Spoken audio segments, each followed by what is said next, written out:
everyone, and I hope you're all well. My name is Tanner Dagenais, and I am the host of Self-Sabotage Solutions. Uh, Here with this podcast, my goal is to provide as many people solutions to self-sabotage as possible so that they can make the changes that they really want to make in life. Because I know how frustrating it can be being someone who has dealt with self-sabotaging habits, and trying to make the changes but never being able to make them. I know how frustrating that can be, and how important it is to be able to find something to move forward, to be able to make those changes in our life so we really can be living the life that we want to be living.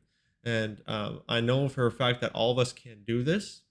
And it is my goal to be able to share this information with you, and my pleasure as well. So, without further ado, this is the podcast is going to be about pain and how pain can be a great teacher, a great motivator, and why sedating our pain and ignoring it can be an act of self sabotage. And I know that sounds very weird because most of our society is so afraid of pain. We make it seem like it's such a bad thing, but really, pain tells us so much about ourselves and about our situation. And it's most of the time it's a wake up call. It's saying, hey, something is wrong. We need to make a change here. And that's what the body's way of saying, signaling to our minds, our conscious minds, hey, there's something going on. We need to make a change. So a perfect example of this is uh, like a really hot stove, right? If you put your hand on that hot stove, you're gonna feel pain and you're gonna pull it off right away, right? But imagine if you didn't feel any pain and you just kept your hand there.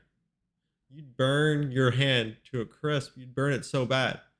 And that is, actually the way pain works for a lot of things. Like if you are in a really bad relationship and you are feeling pain for that relationship, if you are ignoring that pain, you're gonna be staying in that relationship, but that pain is telling you, hey, something's going wrong. This relationship is not working out. Maybe there's someone who's abusive to you. Maybe they're not treating you right. Maybe it's verbally abusive or even physically abusive. Maybe, someone is just talking down to you. Like there's so many ways that we could be in pain. It could be emotional, it could be physical, it could be mental. But they all are usually signs that there's something going on, that something needs to be changed, that we need to actively do something so that we can move forward in life.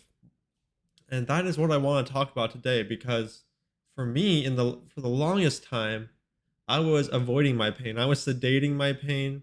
I was running from my pain. I was using anything under the sun to get myself a dopamine fix so that I didn't have to feel my pain in its full entirety. And my main source of dopamine fix was either alcohol, marijuana, or playing video games, watching TV. Whatever I could do to distract myself from where I was in life, because I was feeling a pain for being like stuck in life. I had graduated college.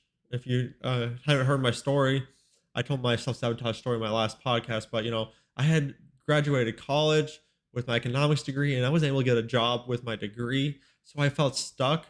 I felt like I was, there was something wrong with me. I started going into credit card debt. I was super unhappy with that.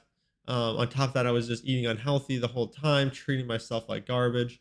And I had all this pain building up inside me. And, I would tell myself, no, I feel great. I'm doing good. But deep down, that pain was still there. And all I would do is cover it up. And that pain would still be back there the next morning after I was done.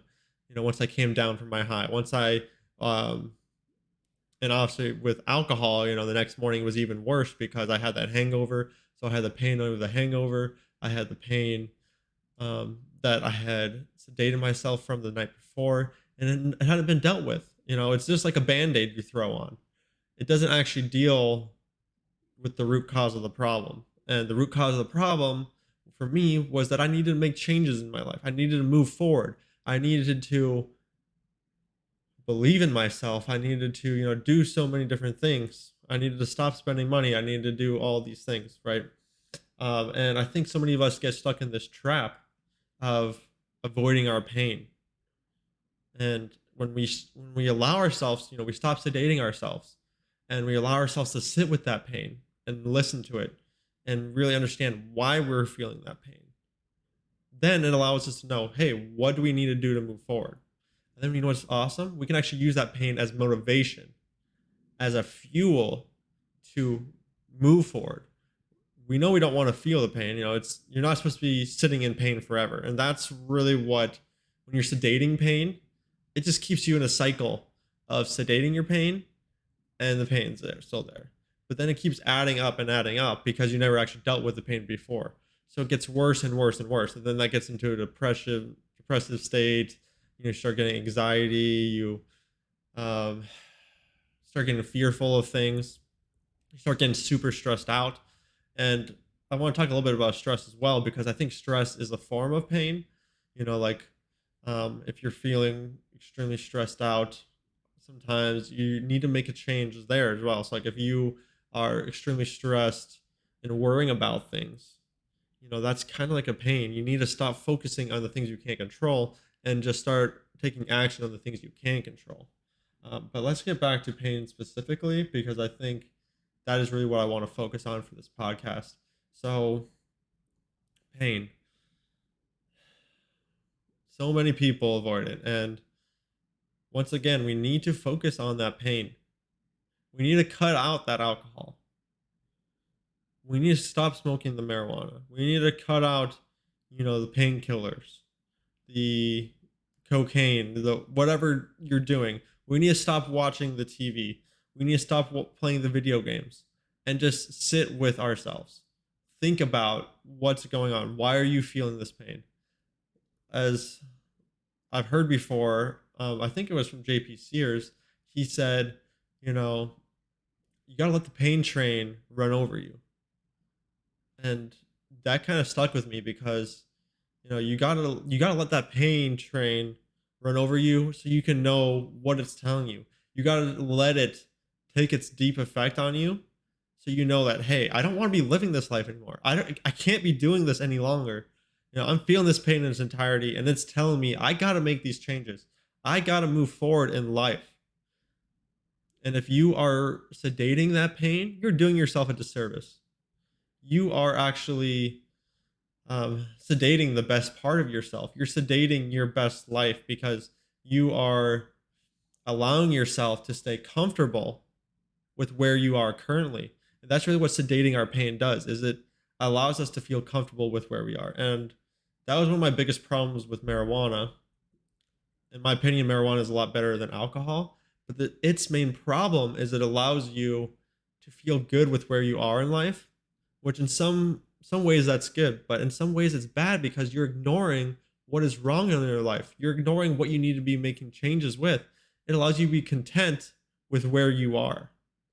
And I think part of us needs to be content with just who we are, but we always need to keep striving to be better, right?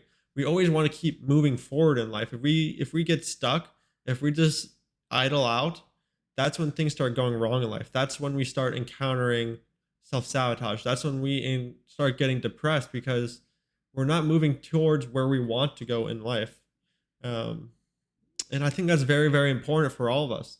All of us want to be able to make lasting and meaningful changes. All of us want to be moving forward in life and, doing something with our life, have a purpose for our life. But when we are sedating ourselves every night, like if you, let's say you're working all day, right? You're working 8 hours.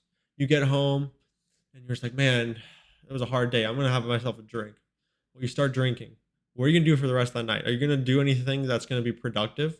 Are you going to be, working on your business? Are you going to be reading a book that's going to make you better? Are you going to be listening to podcasts that are making you better? Even if you do, you probably won't remember them because you'll be drunk. So, or you'll be, not going to your full potential because you are drinking or sedating yourself. And actually, this is where I was back in college, and for a couple years after college. I was every day after work. I told myself, "Oh, I just need to relax. I need a whiskey and coke," and I'd have myself a whiskey and coke. I'd have myself a smoke, and then I'd go play video games all night. And of course, my life's not going to get any better because I wasn't taking actions to move towards that life. I was just doing the same old thing and expecting different results. And it actually reminds me of um, Albert Einstein. A quote that he says is the definition of insanity is doing the same thing over and over and expecting different results. Now, I'm not sure if I was necessarily insane, but it was definitely illogical to be taking the same actions that I was before and expecting that my life is going to change because I already knew what those actions got me. I've been taking them my whole life. It's going to get me exactly where I was because that's where I was from taking those actions, right? It's not going to change. I'm not going to magically become wealthy. I'm not gonna magically have my own business. I'm not going to magically become healthy or happy if I don't make changes. If I'm just sitting there smoking and drinking and playing video games all the time, then how am I going to move forward in life? And I think that's where a lot of people are stuck right now, especially people my age. Like the younger generation, like young adults, kind of almost middle age now. Um, and I can't speak for everyone, but I know a lot of people are actually stuck in that spot. And from working with different clients, speaking to family members, speaking to other people, just hearing what people are going through on social media, that is what I have seen. People are stuck. They're in that lingo state. They don't know how to move forward, and they keep hitting that wall. They keep hitting the wall, and they keep taking the same actions over and over and over again, and they're expecting something to change. Or maybe they even know they want to change their actions, but they keep getting drawn back to the same actions, right? And that is kind of just the way a part of our mind works. The subconscious mind, it is drawn to the familiar, and there's ways to make new things familiar. So that's always important to know. Um, but yeah, I mean, really, one of the best ways to move forward in life is to feel that pain, understand what it's saying, understand that you don't want to live with it anymore. You gotta tell yourself, I'm done with this. I'm gonna move forward. And say in the present tense, say it with conviction, say it with some mustard on it, You gotta you gotta be you gotta be very passionate about it and you got to want it. If you don't actually want the change, if you'd rather be smoking and drinking and doing that, then your life's never gonna change because that's what you wanted more.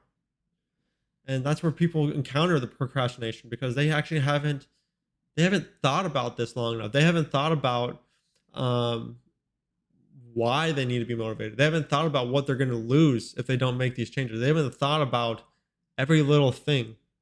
And really, they haven't allowed themselves to think about this. Either they're sedating themselves with drugs and alcohol, or they're distracting themselves with TV, movies. Maybe it's 24/7 work, always going out to hang out with someone. But really, you need to go inwards. You need to spend some time with yourself and do some meditation possibly. So, you know, a lot of people think meditation is just sitting there quiet with your thoughts and saying a mantra over and over. And that's maybe partially what it is, but your mind will constantly drift. And where your mind is going, it's important to note where your mind is going. What is it telling you? Where is your mind going to? What is your pain? Is your pain directing you towards some place? And usually when you start listening to yourself and where your mind's actually leading you, you'll start to be like, oh man, I've been missing this the whole time. Why haven't I been paying attention? Right? Because there's actually two parts of our mind. There is the subconscious part of our mind and the conscious part of our mind. So the conscious part of our mind, which I like to think about, is like the part of our mind that has like the imagination. So it has all of our dreams and desires, and we're active. We're able to critically think with it, and usually our you know conscious mind is our dreaming mind, while our subconscious mind is more like a record player, and it just holds a bunch of our past experiences and um, past thoughts and things like that. And so where a lot of these negative emotions come from and a lot of this pain comes from is from our subconscious mind reminding us of those things. So I like to think of it almost as like a supercomputer. The subconscious mind is like a supercomputer compared to your conscious mind, which is like a normal computer. They're both very strong, but your subconscious mind is, has much more processing power and is able to hold all this great, amazing information. It actually encompasses like our whole body. It controls all the bodily functions. So when you have to go to the bathroom, it tells you when you have to go to the bathroom and things like that. But also when you have like a negative thought come in your head, that subconscious mind is popping that in your head and saying, "Here you go."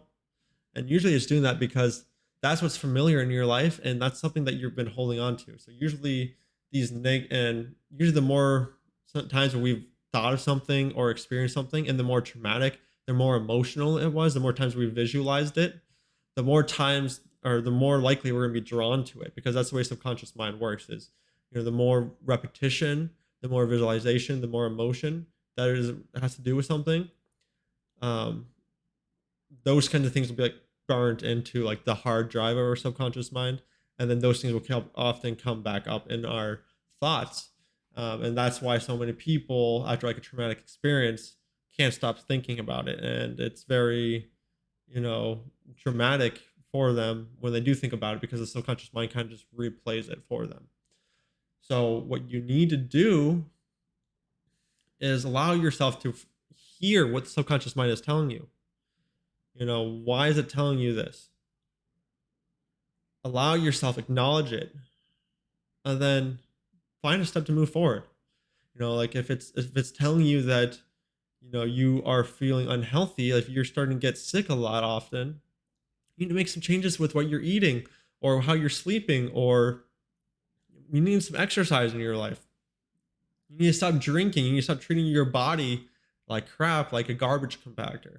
You need to stop poisoning yourself every day with alcohol, with junk food, with non-organic food, with all these different things.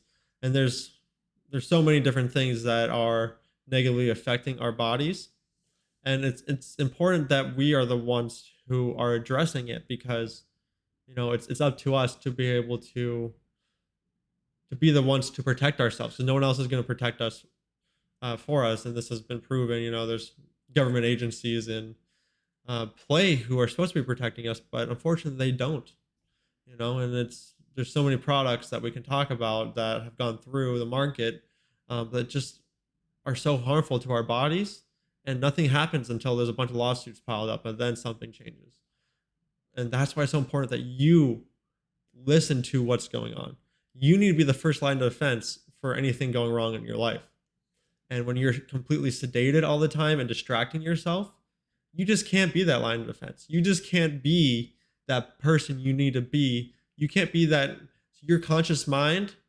You got to be like a gatekeeper for your subconscious mind. Imagine like your subconscious mind is like a giant castle, right? And there's one gate to go in and out, right? And your conscious mind, you are able to protect what goes in and out of your subconscious mind, right? And if you are sedated and drunk, imagine like a really drunk guard at a castle gate. How easy it to get past him compared to someone who's and maybe like a weak, poisoned guard who's drunk and sedated and distracted. It's much easier to get by him than like a guard who would be nice and strong and healthy and alert, right? And that's the kind of the same thing that's happening with your mind. When you are constantly sedating yourself, you become that drunk, and you're constantly sedating yourself, poisoning yourself, eating unhealthy food. You are becoming that drunk, incapacitated guard, and you're letting all kinds of bad things into your mind. You are allowing the pain just to sit there. You can think of pain as like thugs coming into your subconscious mind and just hanging out. And if we don't deal with the pain, then they're going to wreak havoc on our castle, um, on the subconscious mind, on us, on our life. And that is very important that you address these things. You be your own gatekeeper for your mind. You be your own gatekeeper for your life. If you are feeling pain, whether for your health, for your emotions, for your body. If you're having back pains all the time, like that's not normal. And it's getting normalized. I see so many memes talking about, "Oh, I'm 30 years old or I'm 40 years old and I got back pain. It's a normal thing," or, something like that, "I'm getting old, must be just getting old." How many people are conditioning themselves to feel this pain? They So many people believe that, "Oh, I'm just getting older, I'm gonna be feeling pain, right? My body's not what it used to be." But it's not what it used to be because you're taking poor care of yourself. You are abusing yourself with your actions. And I can say this from experience because I was doing that to myself. I can say this from experience because I've dealt with other people who are doing that exact thing. And many people just don't want to admit it to themselves. They want to believe that, it's it is a normal thing because everyone else is doing it. And really in our society, so many people are abusing themselves. We see it all over the place. We see, lines at the coffee shop. We see people eating junk food all the time. We people eat lines at the fast food restaurants. We see people buying gym memberships and never going. We see people going to toxic relationships all the time, doing the Tinder and that's the whole new thing now. You're not even getting a relationship. You're just doing one night stands. Those don't provide any actual benefit to us. They actually provide more of a harm to our bodies and to our minds. We see people addicted to porn, which is, ever increasing, how our standards are for real life situations and making it unrealistic and, you know, weakening us. We see people addicted to drugs and getting obese and just rates of disease are skyrocketing. And people think this is normal. This is the reason why I believe this is actually happening. And actually, no, the reason why I know this is happening is because, and the reason why we're so drawn to it is because our subconscious mind is trying to fit in with society. And that's the way it's programmed. That's the way it's meant to happen, is that your subconscious mind is meant as a safety mechanism. This happens when we're kids. So, if your subconscious mind is doing this, congrats. That's a good thing because you survived. You survived your childhood, and that's its main goal is to help you survive your childhood. And really, when we're a child, the subconscious mind is our key gatekeeper. Then they're there to protect us at that point because our conscious minds aren't able to do it because we don't know what's good and bad. And so fitting in is really just the best option. But when we become adults, fitting in does not always mean we're going to be healthy. Fitting in does not always mean we're going to be happy. Fitting in does not always mean we're going to be getting the life we want. Often, actually, it means the opposite. Often, it means we're going to be diseased, poor, broke. We're going to be unhappy. We're going to be, depressed. We're going to be constantly drinking ourselves into a stupor. We're going to be poisoning ourselves back to the Stone Age, right? And, you know, I think people really need to wake up to this, that our society is kind of built in this way. And, look at all the TV shows we have. There's so many examples of just people living like a horrible lifestyle, and people are watching that every day. And our subconscious mind is actually absorbing that just the same way as if we saw someone else doing it in our life. And they were trying to fit in. Our subconscious mind will try to fit in with these TV shows. And I don't know if you noticed, but these TV shows are getting more and more like ratchet and just disgusting and vile and just dysfunctional. And there's so many examples of this. And unfortunately, the many people, I think, on a higher level know this is how it works, and they are just trying to do this to the population um, as a way to control us. And I know that sounds almost conspiratorial, but when you actually start looking at it from this point of view, it makes complete and total sense. And it's the logical point of view because when you start seeing all these ways that this is happening, and then no one is ever taught this information about how we're influenced. You know, we're influenced by the things around us, and we'll mimic those things. And this information has to be known at some level from higher authorities because, well, it's out there, and I was able to find the information. Other people have been able to find the information, but we're not taught it in school. And you got to think about it like if you were a corrupt government, would you give um, your citizens the information they need to break free from the hypnosis, from the mass hysteria that they put you in? No, it's not. They wouldn't do that. And this is why it's so important. You just need to get yourself out of this stupor, this daze that you are stuck in with alcohol and marijuana and the TV. Think back to like COVID-19, when everything was getting shut down, what was still open? The gyms were getting closed down. Those weren't essential. The fast food restaurants, those were essential. What? That's going to destroy your health. That's going to destroy your immune system. The liquor stores were still essential. And the amount of drinking went up during the COVID-19 pandemic. And if you actually look at what alcohol does to your immune system, it weakens it. How is this essential business during COVID-19 pandemic, during any pandemic? If we were trying to promote health, we need to cut out the things that are destroying our health, right? And this is why I say that the people there to protect us are not protecting us. And that's why you need to protect yourself. You need to be your own gatekeeper for your mind. You need to face that pain. You need to stop sedating yourself. And I know I'm getting kind of feisty here, but this is really a passionate subject on mine because it's so important, and it's hard to watch other people go through this, just living day to day, sedating themselves constantly. Working all day, going to drink and smoke at night and play video games and distract themselves with the television and not getting anything done to change their life, and then complaining about it and wondering, why am I depressed? Why am I upset? Why can't I move forward in life?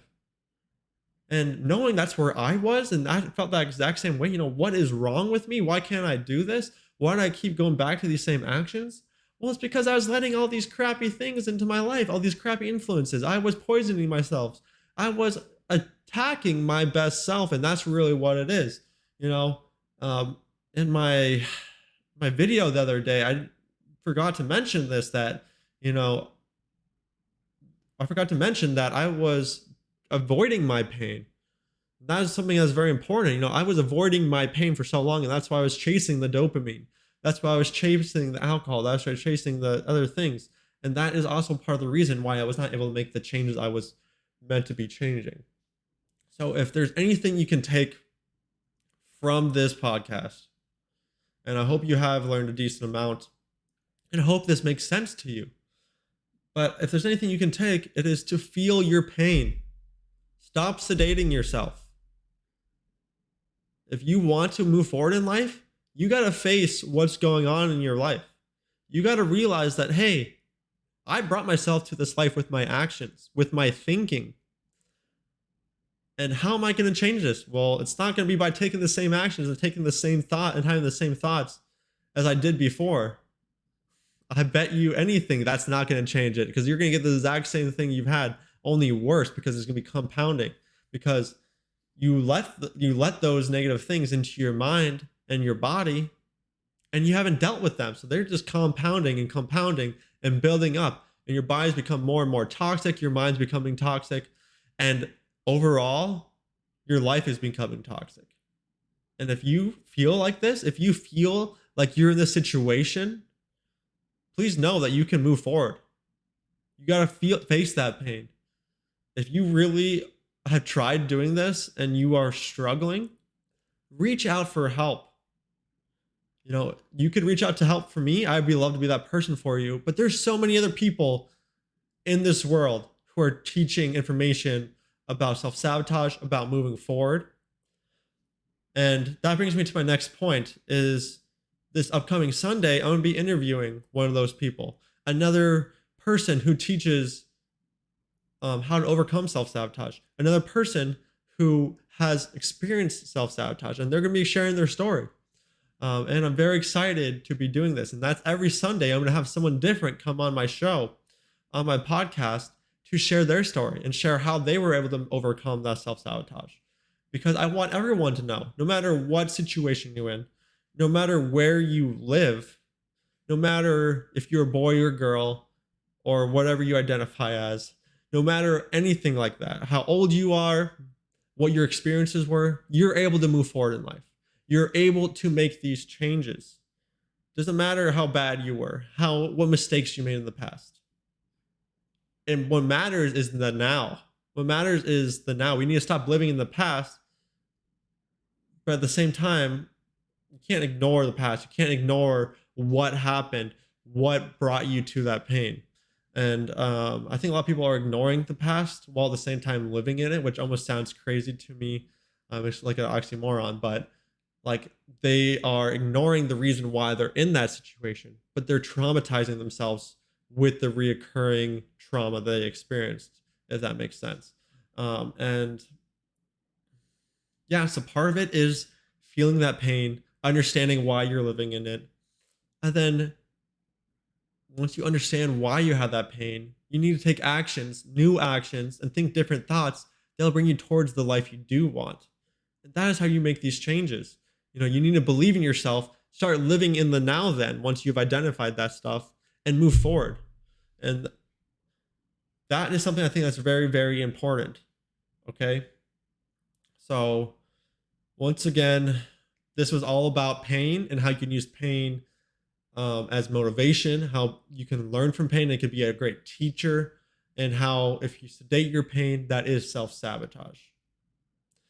My name is Tanner, and you have listened to my second podcast uh, of, and this is Self-Sabotage Solutions, where we give you all the solutions, or I give you all the solutions I can possibly give you so that you can move forward in life. So I tell you the blunt, honest truth. I'm not going to hold anything back. I don't want to hold anything back from you. I want you to, feel what you need to do. I want you to understand what you need to do. I'm not going to sugarcoat it for you. If you are taking the stuff out on yourself, you need to realize that you need to face up to it, that you are the one who did it, right?